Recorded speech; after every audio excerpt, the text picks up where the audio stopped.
Everyone, welcome to PMS knowledge plus. तो देखिए students, previous video में हम क्या डिस्कस कर रहे थे। हमने डिस्कस किया था एक ऐसा एम्पायर जो 3 कॉन्टिनेंट के अक्रॉस फैला हुआ है। ठीक है, तो हमने ये पढ़ लिया था, टेक्स्ट वगैरह भी पढ़ लिए थे, डॉक्यूमेंट्स भी पढ़ लिए थे कि किस टाइप से जो है हमारे पास क्या सोर्सेज हैं रोमन एम्पायर को समझने के लिए। ठीक है, तो हमने ये सब जो चीज़ें हैं वो देख ली थी। आज बहुत ही इंटरेस्टिंग जो चीज़ है मैं आपको करवाऊंगी। ठीक है, तो स्टार्ट करते हैं स्टूडेंट्स। जैसे हमने देखा ना कि जो रिवर राइन है और जो रिवर दानूबे है या फिर दानूब रिवर है, ये क्या करती है, रोमन एम्पायर की नॉर्दर्न बाउंड्री बनाती है, ये हमने देखा था। बट इसे हम आज डिटेल में डिस्कस कर लेते हैं कि देखिए, ये अगर मैं बना रही हूँ रोमन एम्पायर, ठीक है, ये हमारा मान लीजिए रोमन एम्पायर है। तो नॉर्थ में, ठीक है, नॉर्थ में किसने जो है रोमन एम्पायर को कवर कर रखा था, नॉर्दर्न बाउंड्री को, तो वो किया हुआ था राइन रिवर और दानूब रिवर ने। किसने किया हुआ था, रिवर राइन और दानूब रिवर ने कवर किया था नॉर्दर्न बाउंड्री। किसकी नॉर्दर्न बाउंड्री, रोमन एम्पायर की। इसके बाद जो सहारा जो डेजर्ट है, ठीक है, मेडिटेरियन के साउथ की तरफ जब अपने आओगे ना, ठीक है, जब अपने आते हैं मेडिटेरियन सी के साउथ के तरफ, तो आपको सहारा डेजर्ट दिखेगा। ठीक है, तो मतलब जो सहारा जो डेजर्ट है ना, उसने ये जो हमारा रोमन एम्पायर है उसकी साउदर्न बाउंड्री कवर कर रखी थी। मतलब साउथ में क्या था, रोमन एम्पायर के था जो हमारा सहारा डेजर्ट। ठीक है, उसके बाद जो बाउंड्री थी वो किसकी तरफ थी, तो जो वेस्ट की बाउंड्री है वो किसने कवर की थी, किसके साथ टच हो रही थी वेस्ट की बाउंड्री, तो वो टच हो रही है अटलांटिक ओशन के साथ। किसके साथ स्टूडेंट्स, अटलांटिक ओशन के साथ जो है, जो हमारी वेस्ट की बाउंड्री है वो टच हो रही है। और जो अब बात आती है हमारी ईस्ट की बाउंड्री रह जाती है, तो ईस्ट की जो बाउंड्री है वो किससे टच हो रही है, तो वो हो रही है, अगर हम ध्यान से देखें कि ईस्ट का में जो एरिया है, ठीक है, हमने कल अपने ने देखा भी था इस चीज़ को प्रीवियस वीडियो में कि जो यूफ्रेट्स है, यूफ्रेट जो है एक डिवाइडिंग लाइन की तरह काम करती है, या फिर यूफ्रेट्स वाला जो इलाका है वो क्या करता है, एक डिवाइडिंग लाइन की तरह काम करता है। यूफ्रेट्स का जो एक हिस्सा है वो ईरानियन के पास है। ठीक है, मतलब यूफ्रेट रिवर जो है एक साइड से ईरानियन के पास है और एक साइड से किन के पास है, रोमन्स के पास। ठीक है, तो वो ईरानियन के पास और दूसरे तरफ का हिस्सा रोमन्स के पास है। तो यूफ्रेट्स जो नदी थी ना, वही जो नैरो लैंड स्ट्रिप है यूफ्रेट्स नदी से लगी हुई है। मतलब क्या है, मैंने आपको पढ़ाया था कि रोमन एम्पायर और ईरानियन एम्पायर को कौन अलग करता है, तो रोमन और ईरानियन एम्पायर को यूफ्रेट नदी कवर अलग करती है, और यहाँ क्या है, नैरो स्ट्रिप ऑफ लैंड है। ठीक है, तो एक हिस्सा मान लेते हैं वो किसकी तरफ है, वो रोमन एम्पायर की तरफ है, और एक हिस्सा किसकी तरफ है, ईरानियन एम्पायर की तरह। ठीक है, तो ये आपको सारी चीज़ें समझ आ गई होगी। अब क्या है, हमने अभी तो पढ़ा किसके बारे, रोमन एम्पायर की सीमा के बारे में, रोमन एम्पायर की बाउंड्रीज़ के बारे में। अब हम देखते हैं ईरानियन एम्पायर की बाउंड्रीज़ के बारे में कि वो कैसी थी। कि जबकि जो ईरान की सीमाएँ थी, ईरान की जो बाउंड्रीज़ थी, ठीक है, कैस्पियन सी की तरफ और अरब के ईस्ट की तरफ और अफ़गानिस्तान की तरफ। मतलब क्या है कि अगर मान लीजिए कि ये जो है हमारा क्या है, ईरानियन एम्पायर है, तो जो इसकी जो बाउंड्री थी वो किसकी तरफ थी, वो कैस्पियन सी की तरफ थी। ठीक है, ईस्ट में किसकी तरफ थी, तो ईस्ट में अरब की तरफ थी। ठीक है, अरेबिया जो है अरब, और जो थोड़ा जो पार्ट है वो किसकी तरफ था, अफगानिस्तान के तरफ था। हम इस चीज़ को ऐसे समझ सकते हैं कि अगर हम यहाँ पर वर्ल्ड का मैप बना दें, अगर मैं आपके सामने यहाँ पे वर्ल्ड का मैप बना दूँ, ठीक है, तो यहाँ पर क्या है, हमारा जो इंडिया जो है, ठीक है, और इधर जो है अगर मान लीजिए कि हमारा क्या है, इधर जो ईरान वगैरह किधर भी लाई करता है। जस्ट मैं आपको एग्जांपल के तौर पे हाइपोथेटिकल एग्जांपल दे रही हूँ कि अगर जो है इसका जो अफगानिस्तान है वो कहाँ पर लाई करता है, इंडिया के वेस्ट में लाई करता है, और जो है ये हमारा ईरान है, ईरान से अफगानिस्तान कहाँ लाई करता है, ईस्ट में। तो ये जो बीच वाला पार्ट है ये कौन सा है, ये है हमारा अफगानिस्तान। तो आई होप आपको ये जो चीज़ है क्लियर हो गई होगी। यानी कि आप यूफ्रेट नदी के ईस्ट का हिस्सा, ठीक है, अगर हम जो है यूफ्रेट नदी के ईस्ट का हिस्सा देखें तो थोड़ा सा क्या है, साउथ की तरफ आएगा, तो कुछ अफ्रीका का हिस्सा भी आ जाएगा। मतलब क्या है कि अगर यूफ्रेट नदी के हम क्या देख रहे हैं, हम देख रहे हैं यूफ्रेट नदी के ईस्ट का हिस्सा जो किसकी तरफ है, जो थोड़ा ईरान की तरफ, और जो थोड़ा किसकी तरफ है, साउथ, जो मतलब इतना बताना चाह रही हूँ कि जो यूफ्रेट्स है, यूफ्रेट एक रिवर है, उसका जो थोड़ा सा हिस्सा है वो साउथ की तरफ है और जो थोड़ा सा हिस्सा है वो किसकी तरफ आ जाएगा, अफ्रीका की तरफ। ठीक है, अरब का जो हिस्सा है वो भी इसमें शामिल है। यानी कि अभी जो मैंने आपको बताया अफ़गानिस्तान, अरब और यूफ्रेट नदी के बारे में, वही जो है मैंने आपको फिर से यहाँ पर बता दिया था। ठीक है, तो अब हम द अर्ली एम्पायर के बारे में पढ़ेंगे। ठीक है, कि जो अर्ली एम्पायर है, जो हमारे फेजेज है रोमन एम्पायर के, वो किस तरह से है, इस चीज़ को हम पढ़ेंगे। यानी कि जो रोमन एम्पायर है उसके एक्सपेक्ट्स के बारे में पढ़ेंगे कि रोमन जो एम्पायर है कैसे उसका ऑर्गेनाइजेशन हुआ, कैसे वो इस्टेब्लिश हुआ, कैसे रोमन रिपब्लिक से एम्पायर बना। यानी कि जो रोमन है उस पे पहले किसी का भी कंट्रोल नहीं था, उसके बाद जो है कैसे एक रोमन एम्पायर मतलब एम्पायर बन गया रिपब्लिक से, और कौन से ऐसे कंपोनेंट्स है जो इम्पोर्टेंट है हमारे रोमन एम्पायर को पढ़ने के लिए। तो शुरू करते हैं बच्चों, the early empire. Roman empire को हम 2 पार्ट्स में डिवाइड कर सकते हैं। ठीक है, किन में 2 पार्ट्स में डिवाइड कर सकते हैं। एक तो बच्चा हो जाएगा अर्ली रोमन एम्पायर, यहाँ पर जो आपको चीज़ दिख रही है यही है कि एक तो हो जाएगा अर्ली रोमन एम्पायर और एक हो जाएगा लेट रोमन एम्पायर। ठीक है, तो जो अर्ली रोमन एम्पायर है ना, ठीक है, तो इसका जो शुरुआत है ये कब से कब तक लेकर हुआ था, तो ये 1st सेंचुरी से लेकर 3rd सेंचुरी तक हुआ। कौन सा अर्ली रोमन एम्पायर। हमारा जो लास्ट है लेट रोमन एम्पायर, ये क्या हुआ 3rd सेंचुरी के बाद हुआ। अब 3rd सेंचुरी के बाद क्या है, काफ़ी सारे चेंजेस हुए, पॉलिटिकल चेंजेस हुए। ठीक है, इकोनॉमिक सिस्टम में चेंज हुआ, तो जो 3rd सेंचुरी क्राइसिस है वो भी क्रिएट होने लगी। 3rd सेंचुरी के बाद जो है दिक्कतें स्टार्ट होने लगी, तो इस वजह से जो 3rd सेंचुरी के बाद काफ़ी कुछ जो है इसका नेचर है जो वो चेंज हो गया। ठीक है, स्वरूप बदल गया। तो उसके बाद का जो हिस्सा है हम वो उसको क्या कंसीडर करते हैं, लेट रोमन एम्पायर। जो पहले का हिस्सा है उसको हम बोल देंगे अर्ली रोमन एम्पायर, जो बाद का हिस्सा उसको क्या बोल देंगे, लेट रोमन एम्पायर। ठीक है, तो इतना आपको क्लियर हो गया होगा। अब चलते हैं हम इसके नेक्स्ट पे की और इसके बारे में क्या बताया गया हमें अर्ली रोमन के बारे में और लेट रोमन के बारे में। अब देखिए बच्चों, हमने यहाँ पे पढ़ा कि जो रोमन एम्पायर है उसके 2 हिस्से हैं, 2 पार्ट्स हैं। एक तो है अर्ली रोमन एम्पायर और एक है लेट रोमन एम्पायर। तो ये जो 2 पार्ट्स हैं ये जस्ट इसलिए हैं क्योंकि जो रोम है, ठीक है, ये अलग अलग टाइप से क्या है, ये अलग अलग टाइप से गुजरेगा। इसमें काफ़ी सारे हमने चेंजेस देखे कि 3rd सेंचुरी में काफ़ी सारे चेंज हुए, पॉलिटिकल सिस्टम में चेंज हुआ, इकोनॉमिक सिस्टम में चेंज हुआ। तो जो है 3rd सेंचुरी के बाद रोम कुछ ऐसे मतलब क्राइसिस से गुजरा, ऐसी सिचुएशन से पास आउट हुआ जिसकी वजह से ये जो 2 पार्ट्स हैं हमने स्टडी किए। अब देखिए स्टूडेंट्स, हमने ये तो स्टडी कर लिया कि इसके 2 पार्ट्स थे क्योंकि चेंजेस आ गए थे 3rd सेंचुरी के बाद। अब जो है हम ये देखेंगे कि जो रोम है वो क्या है, कल्चरली डाइवर्स था। कैसे डाइवर्स था, कल्चरली डाइवर्स। अब इस पॉइंट का क्या मीन है वो भी हम समझ लेते हैं कि हमें बस इतना ही पता चला है कि जो रोम है वो क्या है, कल्चरली डाइवर्स था। तो देखिए अभी जो रोम है उसको हम डाइवर्स कल्चर का क्यों बोल रहे हैं, क्योंकि अगर जो है अभी थोड़ी देर पहले ही मैंने आपको एक कंसेप्ट समझाया, उस कंसेप्ट में क्या था बच्चों, उस कंसेप्ट में था कि जो रोम एंड रोमन एम्पायर है उसके नॉर्थ में river Danube and Rhine river established है।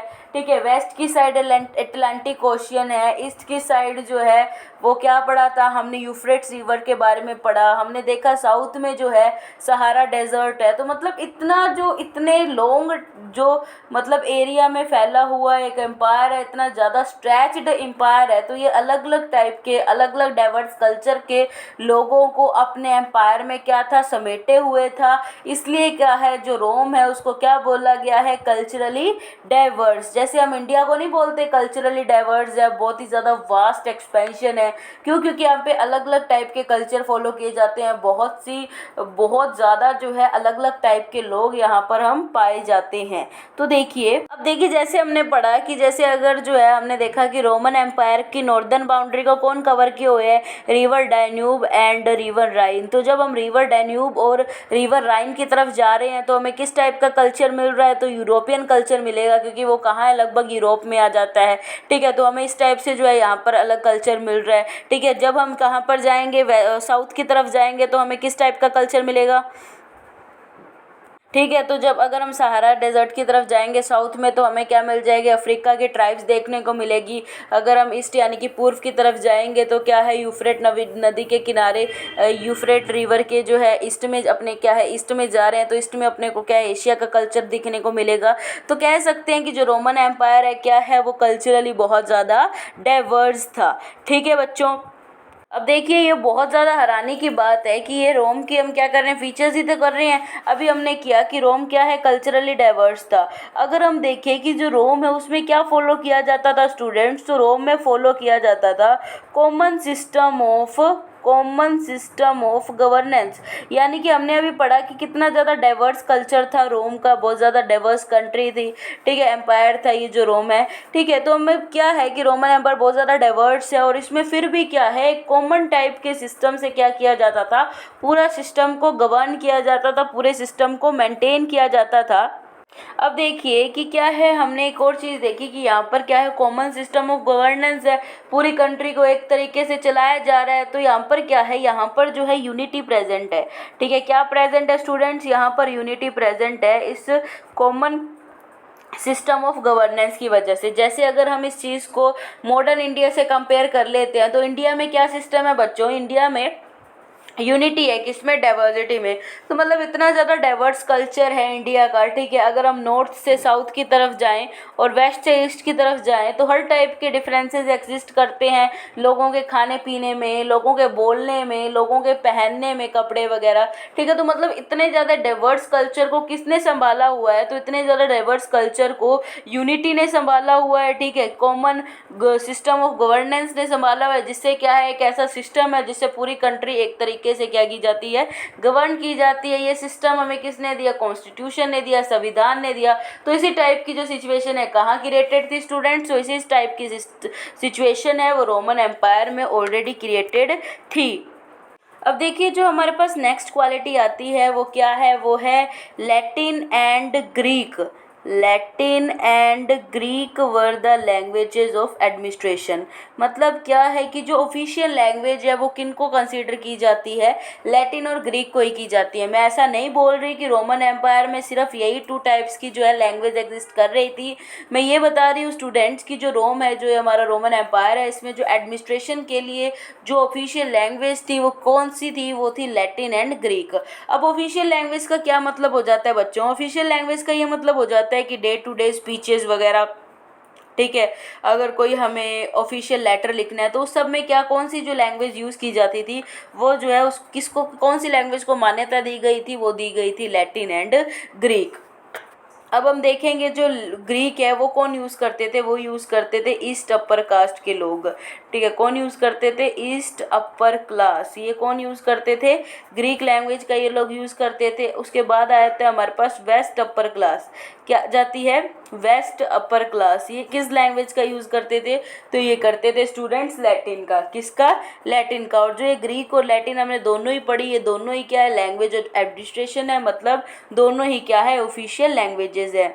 अब देखिए, आपका जो है ये क्वेश्चन बनना चाहिए था बच्चों की, जो है कि मैम आपने बताया कि रोमन एम्पायर में ये टू ही लैंग्वेज नहीं थी, इसके अलावा भी बहुत सी लैंग्वेज थी, लेकिन फिर लैटिन एंड ग्रीक को ही ऑफिशियल लैंग्वेज क्यों माना गया, इसको ही लैंग्वेज ऑफ एडमिनिस्ट्रेशन क्यों माना गया।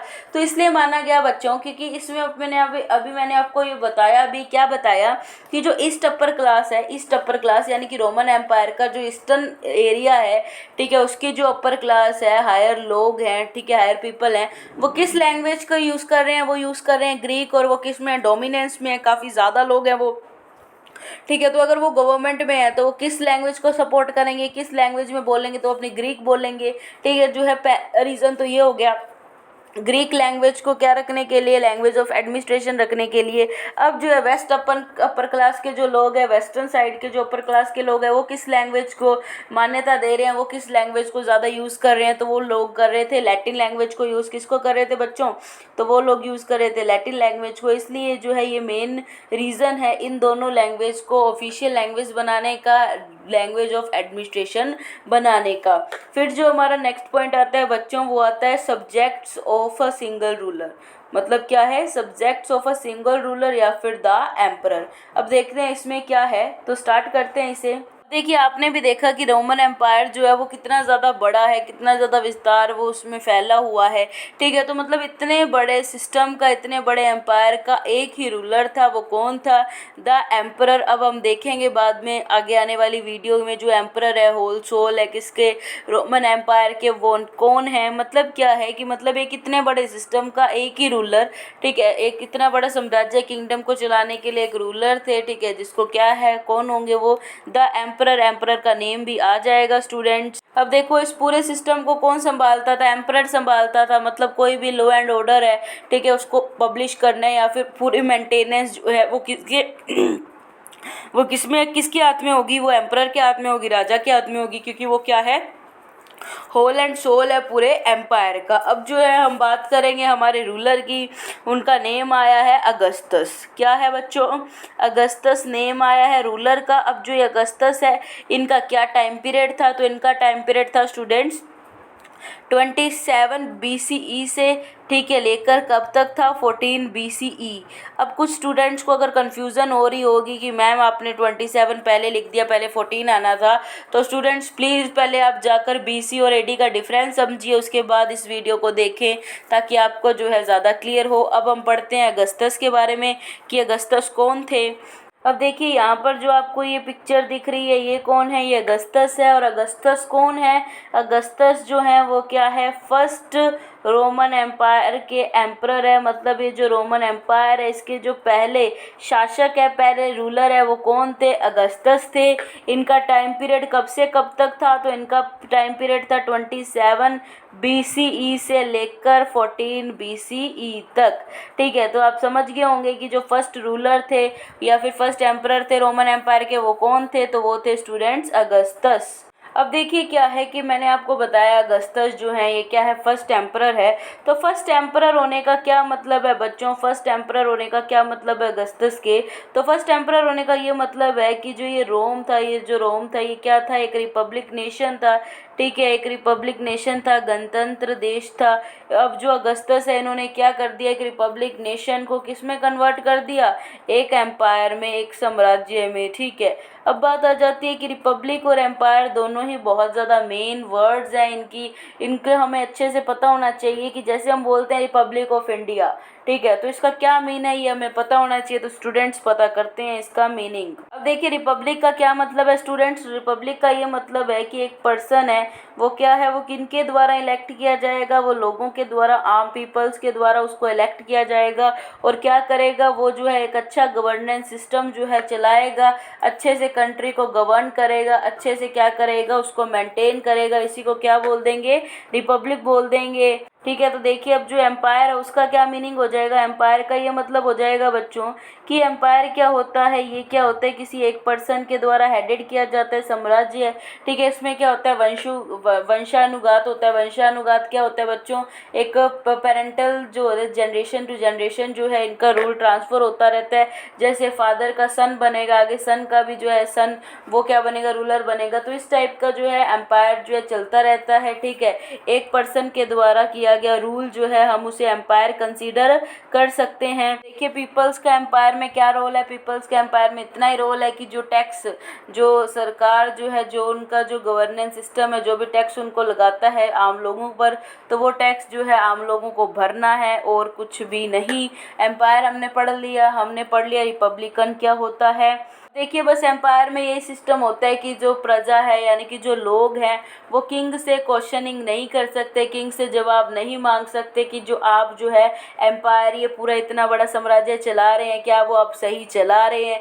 मतलब किसी भी टाइप की क्वेश्चनिंग जो है हम नहीं कर सकते। किससे? एम्पायर में एक रूलर से। लेकिन जो हमारा दूसरा हमने पढ़ा था रिपब्लिकन में क्या था? रिपब्लिकन में ये था कि जो है लोगों के द्वारा जो है एक पर्सन को इलेक्ट किया जाता है जो हम पे रूल करता है। अब देखिए हमने पढ़ लिया कि जो है फर्स्ट जो रोमन एम्परर थे वो कौन थे? वो अगस्तस थे। अब जो ये अगस्तस है, इनकी जो स्टोरी है यही मेन है। क्यों स्टूडेंट्स? क्योंकि अगस्तस जो है बड़े चेंजेस जो है वो लाएंगे अपने पीरियड से। अब देखिए अगस्तस है, जो अगस्तस को एक और नाम से जाना जाता था वो था ऑक्टेवियन। किस नाम से जाना जाता था? ऑक्टेवियन। जो पहले जो नेम था अगस्तस का वो ऑक्टेवियन था। जो गद्दी पर बैठे जब रोमन एम्पायर के साम्राज्य के एज अ रूलर पोजीशन हुई अगस्तस की, ठीक है, ऑक्टेवियन से अगस्तस ने अपना नाम क्या रख लिया? अगस्तस रख लिया। अब अगस्तस के टाइम पीरियड में भी टू टाइप से जो है टाइम डिवाइडेड है। एक तो होगा स्टूडेंट्स प्री अगस्तस पीरियड और एक होगा पोस्ट अगस्तस पीरियड। तो प्री अगस्तस पीरियड किस चीज़ को बताएगा? तो ये बताएगा रिपब्लिक को, कि जो रोमन था वो क्या था? रिपब्लिक नेशन था। और जो पोस्ट अगस्तस पीरियड है वो हमें बताएगा किसके बारे में? एम्पायर के बारे में, ठीक है। हालांकि जो है हम सारी बातें एम्पायर से रिलेटेड ही करेंगे, लेकिन फिर भी थोड़ा बहुत जो है आइडिया हमें रिपब्लिक नेशन के बारे में भी दिया जाएगा। अब देखिए, मैंने आपको रिपब्लिक का पहले भी मतलब बताया कि जो प्री अगस्तस पीरियड है वो किसको डिफाइन करता है? वो बताता है हमें रिपब्लिक के बारे में। तो रिपब्लिक का मतलब मैंने आपको बता दिया था कि जो लोग हैं वो किसी टाइप से क्या है, एडमिनिस्ट्रेशन में इंक्लूडेड है। लोगों के द्वारा ही जो रिप्रेजेंटेटिव चुने हुए हैं वही क्या बनाते हैं? गवर्नमेंट बनाते हैं। बट इसमें वो सिस्टम नहीं है। अगर आप सोचने लग जाओ कि जो रोमन है उसमें यही डायरेक्ट वोटिंग होती थी, जो आजकल होती है कि 18+ से जो भी है वो वोट दे सकते हैं और अपनी सरकार को चुन सकते हैं। अब हम किसकी बात कर रहे हैं? ये हमारे पुराने ज़माने की बात कर रहे हैं। एंशियंट हिस्ट्री को पढ़ रहे हैं, तो वहाँ पर जो है सिस्टम भी थोड़ा अलग होगा। तो वहाँ पर क्या सिस्टम था? वोटिंग। अब देखिए, हमारे इलेक्शंस में यहाँ पे क्या होता है, जब इलेक्शंस होते हैं तो मॉडर्न टाइम में वो क्या होता है कि जो पूरा जो एडमिनिस्ट्रेशन को इलेक्ट करने की, एडमिनिस्ट्रेशन को चूज़ करने की पावर किनके हाथ में होती है? ऑर्डिनरी पीपल के हाथ में होती है। अगर एट दैट टाइम पावर उनके आम लोगों के हाथ में हो जाती तो बहुत बड़ी बात हो जाती। लेकिन हम कहानी पढ़ रहे हैं, पुराने ज़माने की एंशियंट हिस्ट्री को डिस्क्राइब कर रहे हैं। तो इस एंशियंट हिस्ट्री में क्या है कि यहाँ पर जो रिपब्लिक है उसमें क्या होता था? उसमें जो है एक हम मान सकते हैं कि जो रूल कौन करता था, जो पूरी पावर होती थी वो किनके हाथ में होती थी? तो वो पावर होती थी सीनेट्स के हाथ में। किनके हाथ में पावर होती थी? सीनेट्स के हाथ में। तो अभी सीनेट्स क्या क्या थे, कैसे रूल करते थे, इसके आगे हम पढ़ेंगे कि सीनेट जो है टू टाइप से जो है लोगों को सिलेक्ट करते थे, उसको काउंसिल बोला जाता है। तो इन सब चीज़ों के बारे में हम पढ़ेंगे स्टूडेंट्स नेक्स्ट वीडियो में। तो मिलते हैं नेक्स्ट वीडियो में नेक्स्ट टॉपिक के साथ। Thank you very much.